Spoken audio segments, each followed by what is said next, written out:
지금 내 기분이 어떤지 어떻게 표현해야 할지 모르겠다. 일반적인 것과는 한참 거리가 멀고 아마 마침내 미친 게 틀림없다. 내 아내 제시카는 출산 중에 죽었다. 그녀는 우아하고 재미있었으며 지적이고 완고하기도 했다. 난 그녀를 잃었지만 그녀는 대신 우리의 딸을 남겨줬다. 내 딸 베라. 그 무엇도 대신할 수 없는 진실되고 완벽하게 순수한 내 소중한 아내를 앗아갔다는 이유로 난 베라를 미워할 수도 있었다. 하지만 그러지 않았다. 제시카가 그런 걸 원하진 않을 테니까. 제시카는 우리의 하나뿐인 자식이 증오로 망쳐지는 걸 원치 않았을 거다. 이 이야기는 슬픔에 대한 얘기는 아니다. 또한 사랑하는 누군가를 영원히 잃어버리는 것에 대한 충격에 관한 것도 아니다. 이 이야기는 훨씬 더 끔찍한 이야기이다. 내 딸은 활기가 넘쳤고 늘 소리 지르며 뛰어다니거나 종종 창틀을 넘어다녀 어린이집을 망가뜨리곤 했다.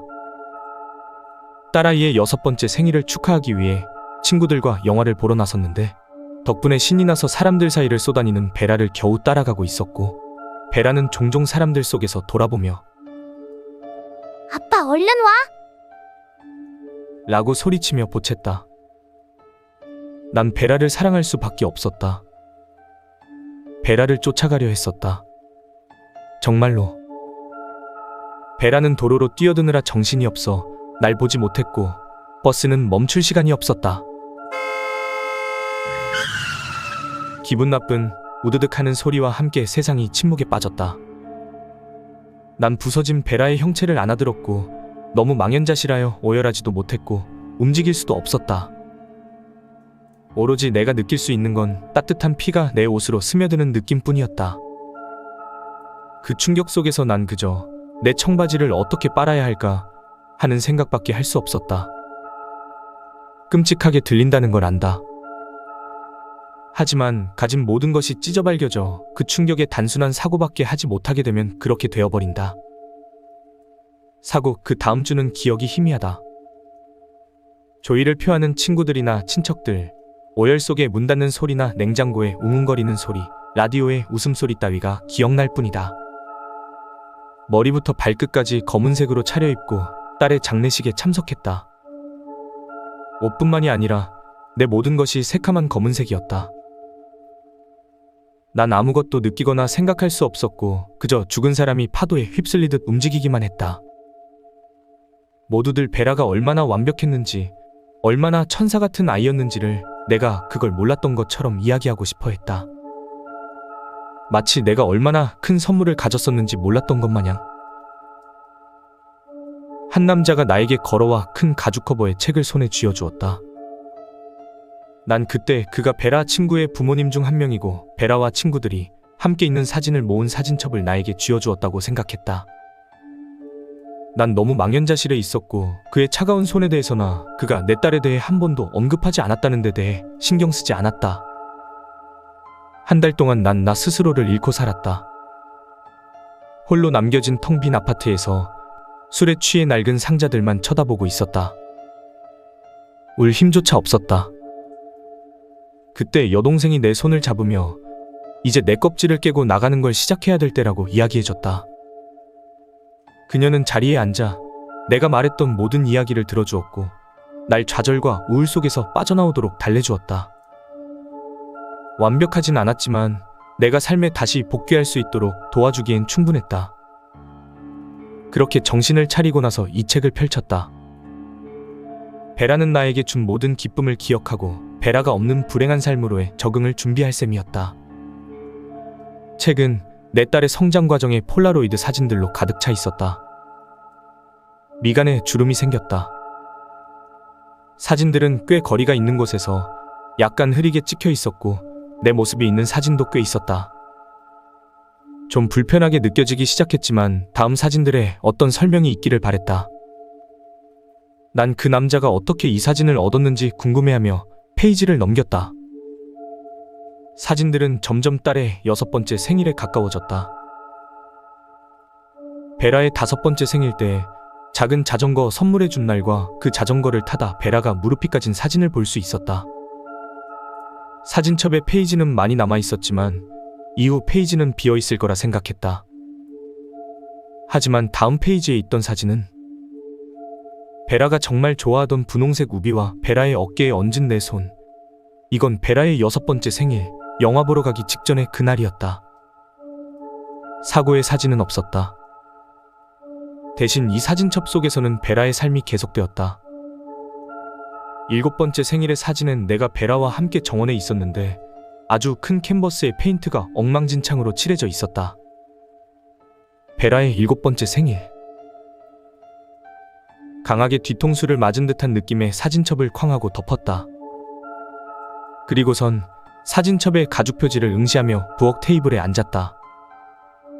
아마 이건 어떤 가학적인 놈이 날 놀리려고 하는 포토샵질 같은 거겠지 하고 바랬다. 그렇지 않고서야 저런 게 존재할 리가 없으니까. 이를 꽉 깨물면서 난 더 이상 잃을 게 없으니 나머지 사진첩을 계속 보기로 결정했다. 사진첩의 페이지를 넘기는 소리를 들으며 사진 한 장 한 장을 자세히 살펴보며 느끼는 내 감정을 어떻게 표현해야 할지 알 수 없었다. 계속 사진들을 보려 했지만 그 어떤 것도 이런 종류의 것에 대해 마음의 준비를 하게 해줄 수는 없었다. 사진은 베라가 전니가 빠지는 모습과 고등학교에 입학하는 모습을 보여줬다. 난 점점 더 미친 듯이 페이지를 넘기다가 무언가를 깨달았다. 사진을 찍는 사람이 점점 더 베라에게 가까워지고 있었다. 그녀가 자랄수록 더 가까이. 모든 사진에서는 아니지만 전체적인 경향이 그랬다. 더 과감하게 사진은 더 가까이에서 찍혀 있었다. 베라는 놀랄 만큼 아름다웠다. 10대 때의 곱슬머리와 미소는 마치 베라의 엄마 같았다. 나 역시 좀 더 나이가 먹었지만 사진에서 점점 나는 덜 나오기 시작했다. 베라의 16번째 사진은 좀 이상했다. 베라의 친구들이 소풍 나와 밖에서 플라스틱 컵으로 무언가를 마시고 있었는데 뒤쪽에 누군가가 있었다. 공원의 덤불 근처에서 검은 형상이 서 있었다. 잔디밭의 그림자가 아니었다면 몰랐을 것이다. 난 잠시 등을 기대고 숨을 내쉬었다. 너무 이상했다. 난 지금 내 딸이 자라는 것을 지켜보고 있는데 이게 어떻게 끝날지 모르고 있다. 아주 초현실적이었고 마치 꿈을 꾸거나 TV 프로그램을 보는 것처럼 내 자신을 지켜보는 것 같았다. 계속해서 페이지를 넘겼다. 검은 형상은 점점 더 자주 사진에 나타났다. 거의 그 형상을 알아볼 수 있었다. 그 형상은 점점 더 커졌고 페이지를 넘기면 그 형상이 사라지길 바랬다.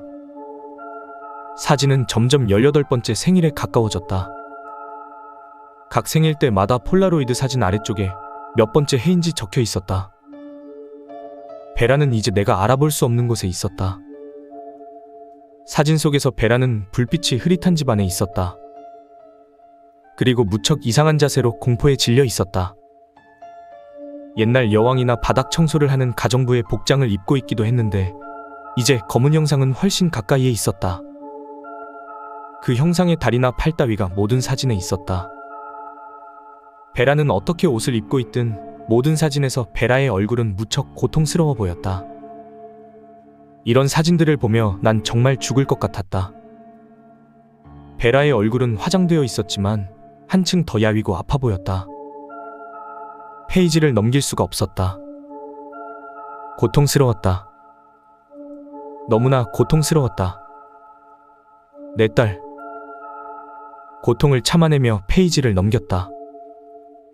절대 다시는 보지 않겠다고 다짐하며 사진첩을 거칠게 덮으며 내가 본 마지막 사진은 18번째 생일 사진이었다. 사진의 아래쪽에 드디어 라고 휘갈겨 적혀 있었다. 베라는 카메라를 똑바로 쳐다보며 울고 있었다. 검은 이브닝 드레스를 입은 채 무릎을 꿇고 있었고 입에는 사과가 물려있고 손은 뒤로 묶여 있었다.